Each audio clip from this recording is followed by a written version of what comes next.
ahlaka bis sholati. Perintahkan anggota keluargamu untuk mendirikan sholat. Wastobir alaiha. Dan kamu yang memerintah tadi harus lebih sabar lagi dalam mendirikan sholat. Fenomena sekarang ini kan banyak tuh. Orang hanya pandai menyuruh orang lain untuk sholat, tetapi dia sendiri acak-acakan dalam pendirian sholatnya, malas-malasan. Bapak banyak yang pinter sekarang ini nyuruh anaknya sholat. Sholat ning masjid kono Tapi bapaknya tidak sholat. Dia menyuruh anaknya untuk taat, untuk sholat, tetapi dia sendiri tidak sholat. Kan ada toh bapak sing dadi gali, penjudi, pemabuk, suka zina, tetapi menyuruh anaknya untuk sholat. Dia tidak menyuruh anaknya, ya kene mendem bareng, itu ya ndak. Ayo melu pake. Ten pundi Pak? Ayo wis main judi bareng. Itu jarang bapak yang seperti itu. Meski bapaknya tukang mabuk, tukang judi, tukang zina, namun dia ingin anaknya itu sholat, dan terbukti sekarang banyak bapak sing gali anak-anake disekolahke ke sekolahan yang berbasis Islam, ke SDIT, SMPIT, bahkan dipondokkan di pondok pesantren. Maka Allah perintahkan, kalau kamu menyuruh orang lain sholat, wastobir alaiha, kamu lebih ekstra lagi bersabar dalam pendirian sholat. Karena orang itu kadang hanya pandai menyuruh, tetapi tidak pandai mengerjakan. Yang menyuruh kepada kebaikan harus lebih sabar lagi dalam menjalankan kebaikan itu. Maka ayatnya berbunyi wastobir, bukan wasbir.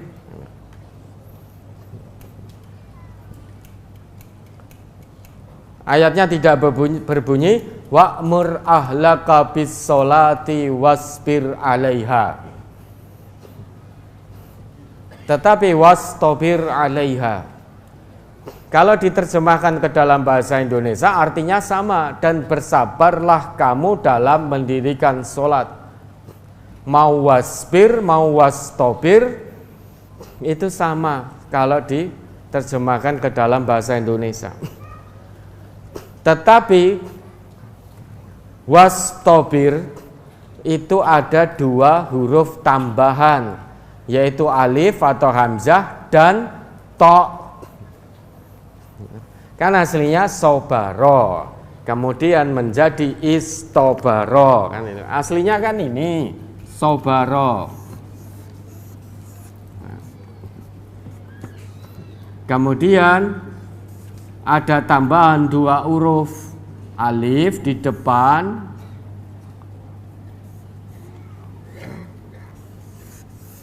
dan to di tengah. Istobaro. Ini tambahan hurufnya. Ada dua.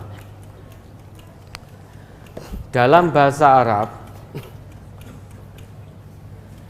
ziyadatul mabna, bertambahnya bangunan kata dalam sebuah kata, tadullu ala ziyadatil makna, maka itu menunjukkan bertambah pula maknanya.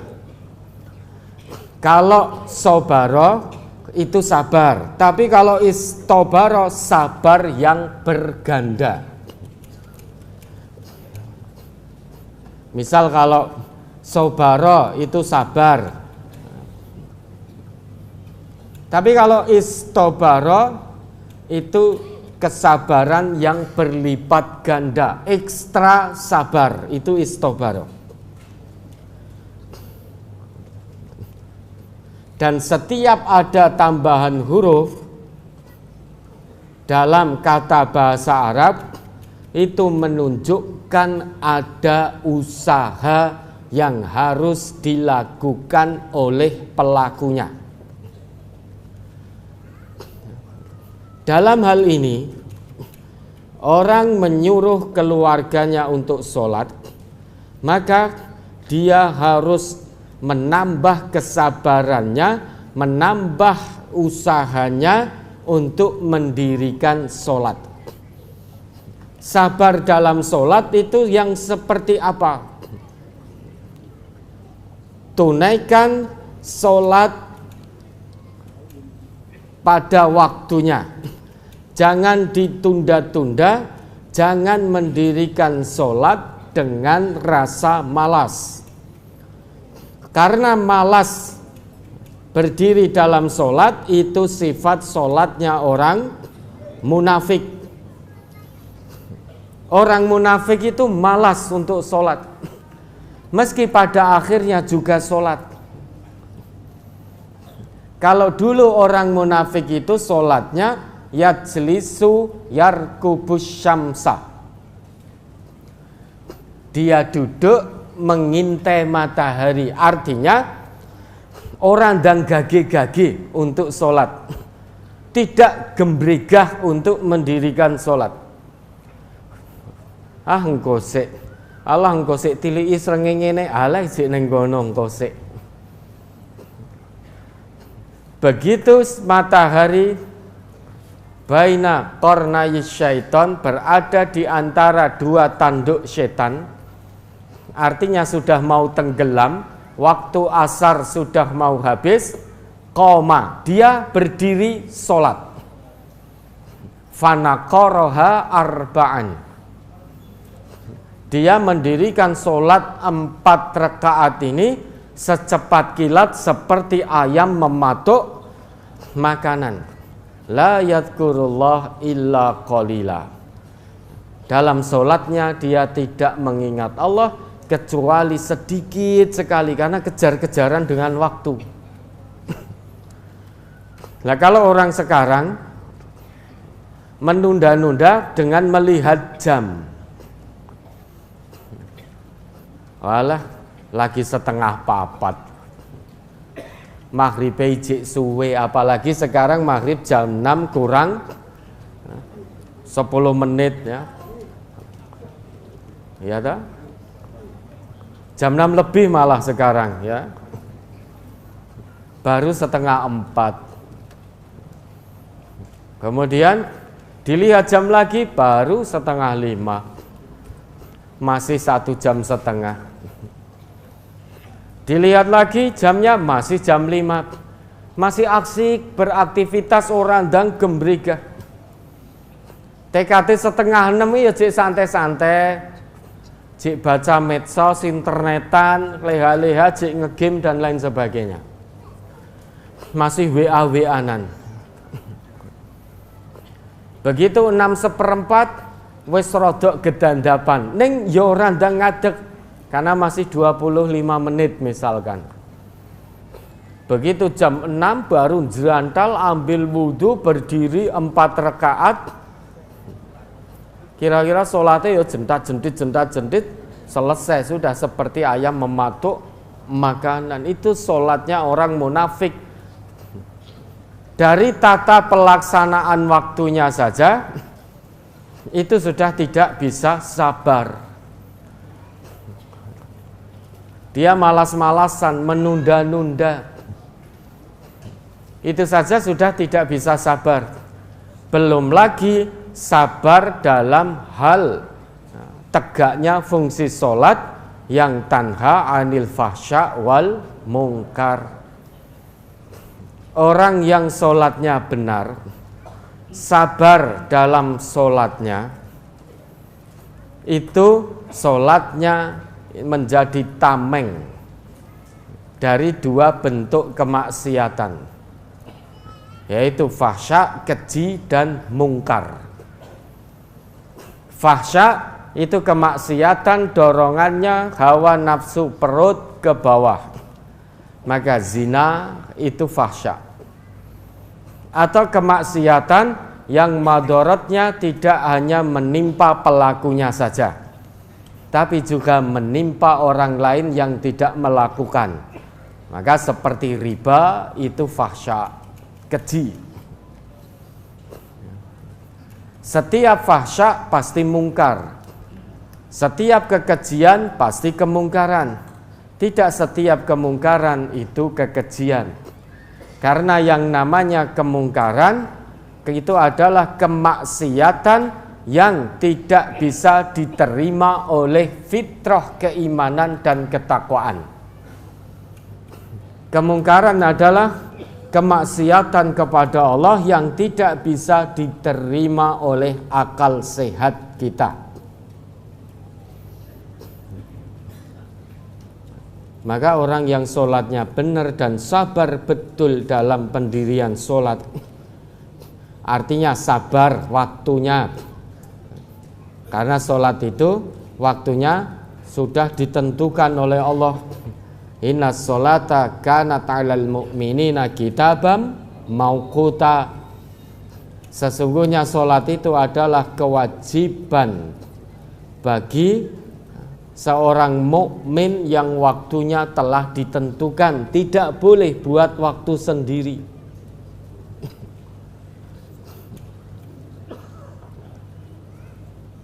Maka waktunya disiplin, tidak malas-malasan, tidak menunda-nunda. Sabar untuk menjaga kedisiplinan waktu-waktu sholat. Sabar menjaga kedisiplinan sholat berjamaah. Karena biar bagaimanapun sholat jamaah itu kebaikannya 27 kali lipat dibanding sholat sendiri.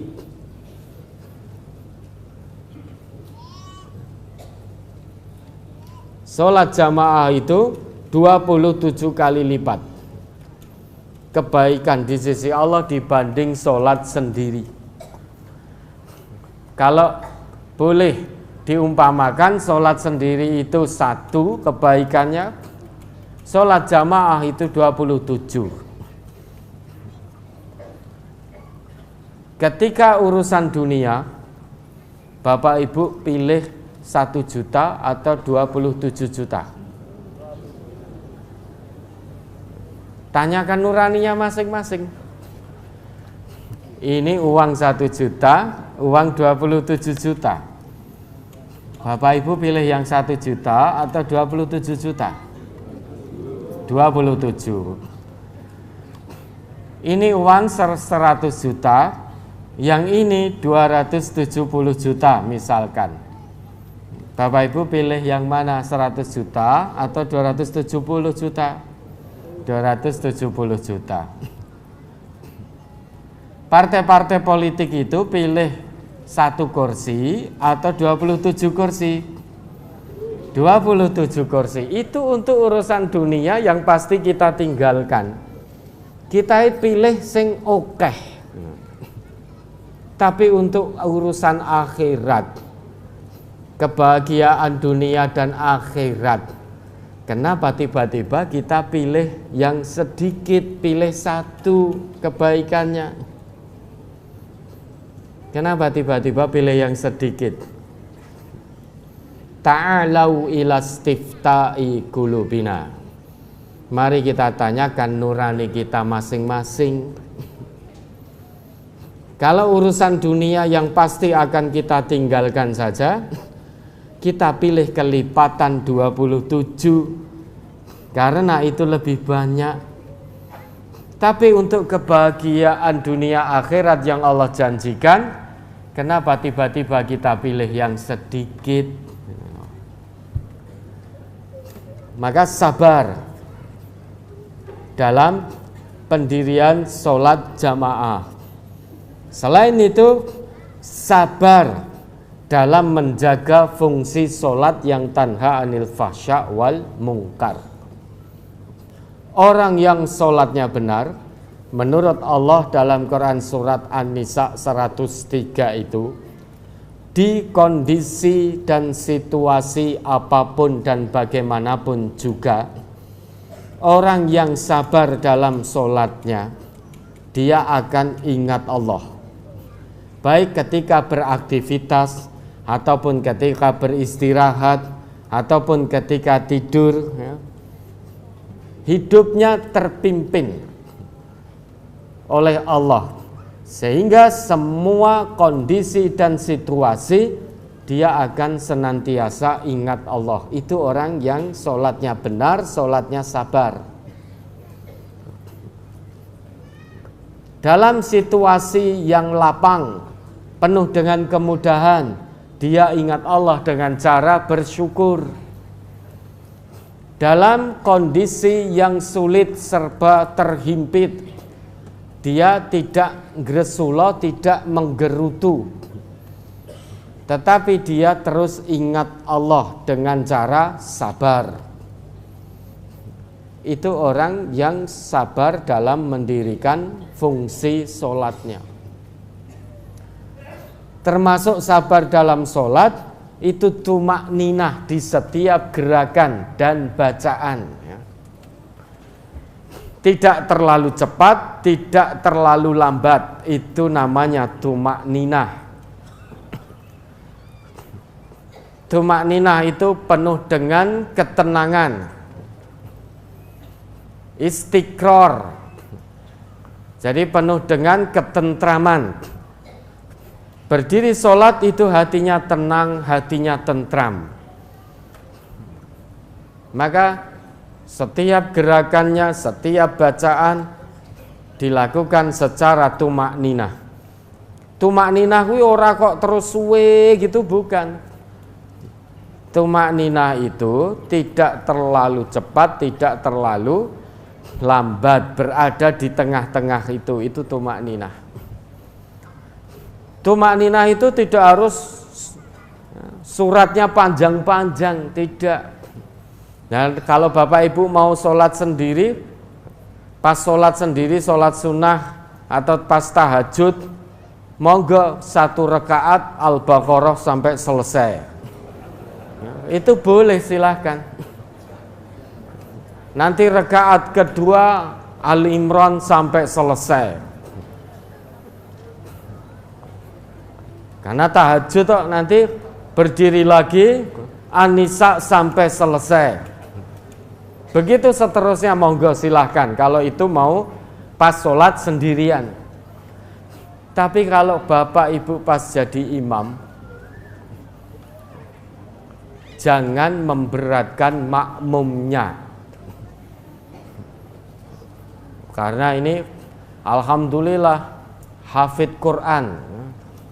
Begitu diberi amanah jadi imam, ketoke sawu sufufakum, tapi menghadapnya langsung membelakangi makmumnya, sehingga tidak tahu ada makmum yang berdiri saja sudah gemetaran, tremor, sudah bergetar ketika berdiri.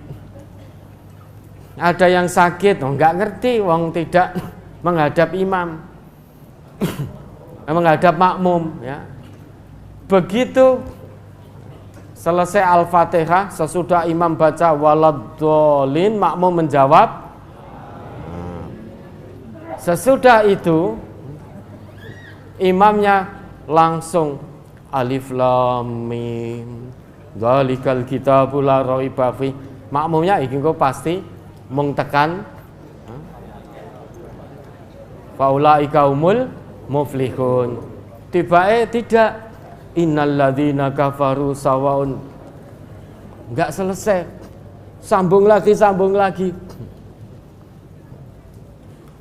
Makmumnya akhirnya dalam hati, wis iki sing terakhir wae iki. Sok meneh aku ra arep ning masjid iki. Dawa tenan engko nek imame iki aku wegah. Karena memang tidak kuat, fisik makmum tidak kuat. Karena mungkin sudah sepuh, mungkin sedang gerah, mungkin ada kebutuhan dan lain sebagainya kan. Begitu lain hari, wah imamnya kuwi mulai meneh.